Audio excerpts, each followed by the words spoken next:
for them. But let's get back to the markets, not the equity markets, but the commodity space, because there's lots that's happening there. Brent crude is now around $85 a barrel. But Manisha Gupta is here. Manisha, what's the one commodity that you're tracking today?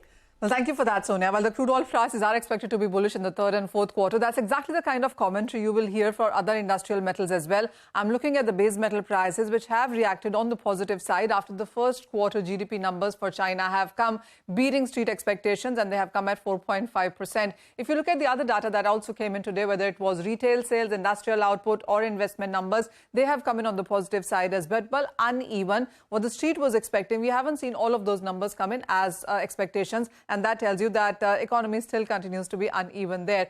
But the street exactly is expecting a Chinese stimulus because of that. And that in turn could be supportive for the metal prices. We anyway are looking at the fundamentals turning on the positive. There already is an 87% probability now of 25 basis rate hike by the Fed in the month of May. That has been factored in. And we have seen the dollar index get stuck between that 101, 102. And that in turn also seems to be supportive.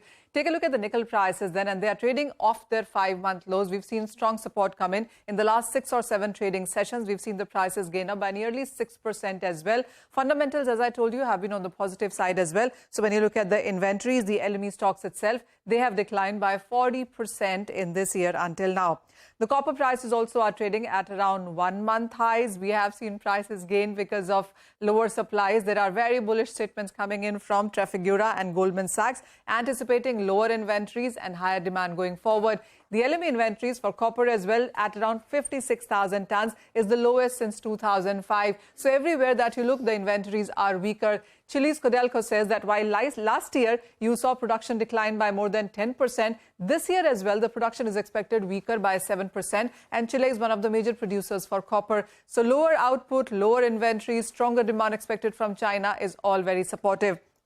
Take a look at the zinc prices, and we have seen those prices gain to a 1-week highs. We've seen 3% of gains in the past week for that one as well. And when you look at the zinc LME inventories, here as well, the gains have been quite strong. We are looking at lowest inventory on LME for zinc since 1989. So that really is the case across street. Lower inventories and stronger demand expected from China, which actually consumes 50% of the global metals, is where all of these metals seem to be taking cues from. Okay, thanks a lot for that. So that is on the metal space. Well, let's get back to the markets now.